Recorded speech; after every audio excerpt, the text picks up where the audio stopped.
je m'en vais directement m'adresser au grand champion Modulo qui nous regarde en direct. Modulo ñoo ngi lay nuyu te di la siyaare di la bàyyi nga nuyu ñi nga xam ne ñoo nekk ci maanaam présidium bi te nga nuyoo ak ki nga xam ne moom moo di sa vis-à-vis di Sa Thiès.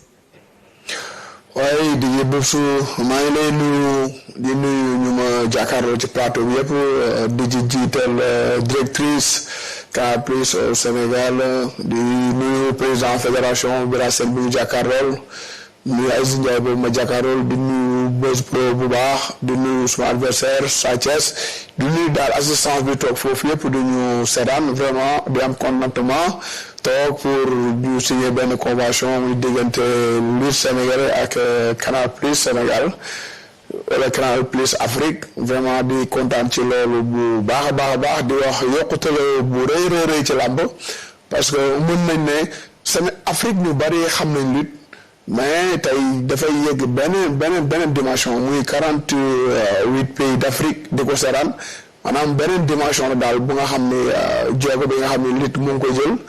di ci kontaan nag di wax rek mbër yi di ko commencé sama bopp suma adversaire ñu gën a defaraat toogaay ak taxawaay yi parce que tey li tegaat na beneen jéego bi nga xam ne jéggi na frontières yi ba tax na nañu jël yu baax a baax di ko wane jël lépp li nga xam ne luy ndóo safaan la wala dara ñu teg ko fële parce que li yokkute la ci nit loolu ma laaj ñun ñi nga xam ne daanaka xam nga def nañ lu ñu def ba pare mais suñu rakk yi ñu ci war a gën a mën a bénéficier wu xam nga parce que tey bu ci yàlla defee xewal nii mën nañ ni yeneen combat yi ñëwaat yëpp ak promoteur bu ñu mën a tëgg mën na nekkaat direct ak Canal Plus ba tax na daal vraiment di kontaan ci loolu bu baax a baax encore di nuyu assistance bi toog foofu yëpp daal dañu seetaan. jërëjëf Modou. di nuyu ki nga xam ne moom moo di Sa Thiès. Sa Thiès bàyyi ko mu nuyoo moom tamit ba noppi it daal di dugg dans le vif du sujet Sa Thiès. Racky Balla Gaye ñoo ngi lay nuyu. waaw maa ngi leen di fay di nuyu ñu fi nekk ñëpp rawatina suñu yaay ju baax ji fi toog di président canal di nuyu Buzz di nuyu Aziz di nuyu Père Birate Sène di nuyu assistant bi fi nekk yëpp di nuyu sama adversaire Modou Lo di wax nag li ñu fi dajale kontante mbégte la aussi yoonu yokkute la ci làmb wax dëgg yàlla yàgg nañ koo xaar mi ngi nii nag bon exemple la en cas comme li ñu wax rek. ñi nekk suñu ginnaaw gi nekk suñu kanam tàmbale ko ci suñu bopp nag mais félicitation ak canal félicitation équipe bi yëpp ñu ngi leen di sant bu baax a baax parce que lii tamit day wane ne làmb ñu ngi yokk aussi tamit làmb sport la boo xamante ni ñun lu ñu fonk la te ñoo ko moom alhamdulilah nag ba tànk yaa ngi gën a avancé wax dëgg yàlla félicitation Baye Ndiaye aussi tamit yaa ngi réussir yoon bi macha allah. jërëjëf Modou Lo yow ki nga xam ni moom moo di Sa Thiès est-ce que seen yoonu daje dañ ko tracé woon est-ce que seen yoon pour nga daje moom dañ ko tracé woon parce que yow bëri nga ak ki nga xam ni moom moo di Balla Gaye ba noppi seen i combat metti woon lool mais tey yaa ngi encore toujours dans la famille Sakho dafa mel ni waa kër Double Less ak yow da ngeen am histoire dans l'arène. non pas histoire lamb moo ñu boole rek xam nga parce que lamb dafa am fi ñu ciy toll li may wax chaque fois rek quoi. tey alhamdulilah yàlla def na ma roi des arènes daanaka koy bërëlaat rek mën nañ ne ko may sens la quoi parce que xam nga comme yow yaa nekk ci coop wax ndaw comme ni ñu koy waxee xam nga moo tax dafa def ay preuve am Sa Thiès xam nga ba tey ñu dajee parce que dafa am objectif bu ma amoon ne tey su ma nekkee roi des arènes damay bëri ay combats yi nga xam ne ay combats jànk la ñu musul bëreel léegi nag moom dafa xam nga tombé muy xam nga jeune lutteur tamit bu def ay performance am xam nga ba yegg si ñu war a bëree loolu moo tax ñu war a bëree loolu kese la quoi vraiment. Sa Thiès boo gisee li nga xam ni moom moo di ay combat wu Balla Gaye ak Modou Lo ngeen dem ba fekkante tey jii ci coll ga nga daal di mu ne moom ndax dafa ne moom mooy roi des arènes waaye combat jànq bi nga xam ni dafa mel ni koo xam ne daf lay jox chance wala yow sa mérite la da nga yéeg ba ci kaw fekk ko. ko c'est vrai damay nangu ñoom ak ñoom Balla Gaye ñoo nekk ci kaw ñooy suñu kilifa même bu ma ko daanee tamit sama grand lay doon parce que ñoom lañ fekk ci làmb. félicitation saa su ma may comme li mu wax. di wax làmb ju neex la. lu mu bëgg a wax de nga ne Modou. moom maa su ma ko daale ma doo daan kenn naan ma su ma ko daale ba daanoo ngay wax. jiital naa la ci daan bi ba pare. de toute façon comme li ñuy wax rek. làmb la kenn mënut a bëri ñëpp mënoo jeexal ñëpp. kenn ku ci nekk da ngay bay sa waar soo paree dem seeti leneen incha allah rek bu daanoo ma dem seeti leneen. mais saa waay nee na yow doo daan kenn de. ba muy njëkk a wax daan de man maa waxi daan mu ñëw dugg ci daan bi.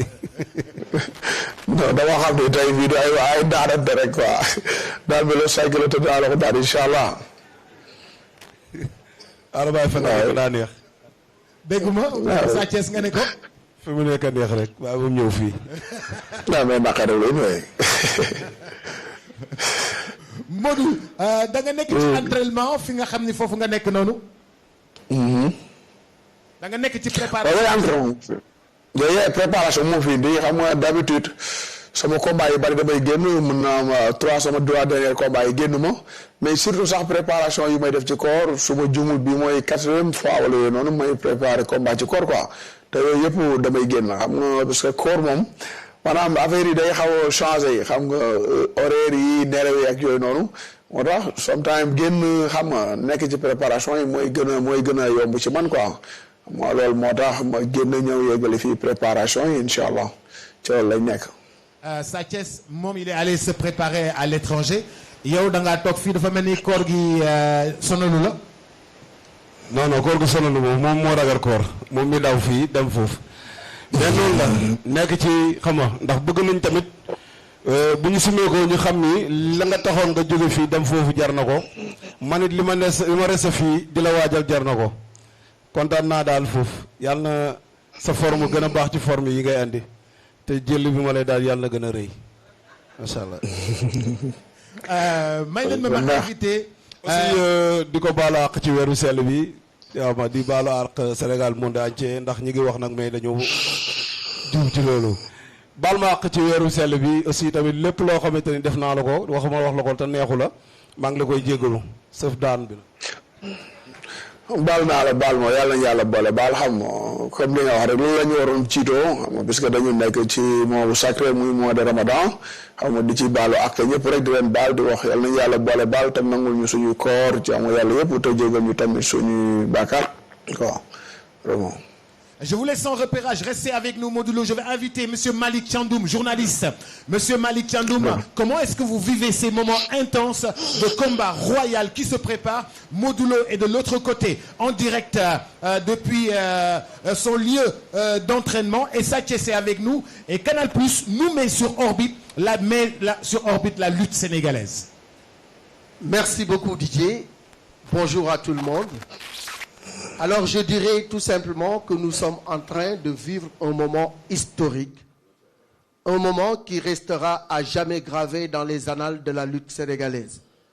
C'est une grande première réussie par Albourakh Evans et qui, en fait, nous permet de faire un bond quantitatif dans le processus d'internationalisation de la lutte. La lutte est un sport bien de chez nous et uniquement de chez nous, qui n'est pratiqué nulle part ailleurs comme nous la pratiquons ici au Sénégal. C'est la raison pour laquelle cet événement est grandiose, parce que ça va marquer encore une étape très importante dans la vie de la lutte sénégalaise. Parce que moi je dis souvent qu'au rendez-vous du donner et du recevoir, nous avons quelque chose de fabuleux à apporter et à montrer au monde. C'est la beauté de notre sport national, la lutte sénégalaise. La lutte qui est un condensé de culture et de sport.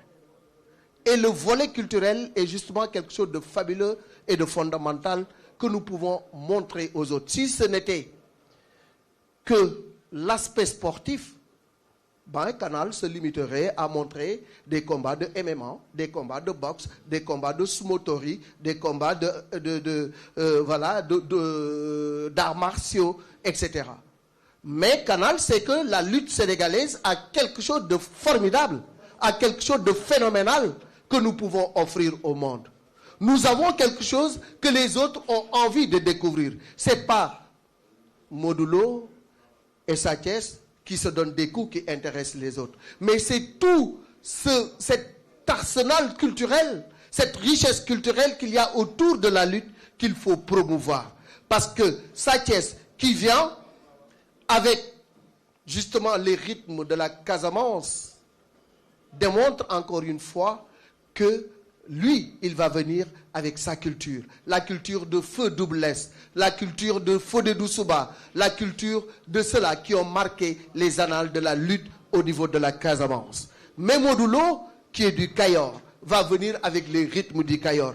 Ainsi de suite, ainsi de suite. Maintenant, ce qui impressionne les autres, c'est tout cet arsenal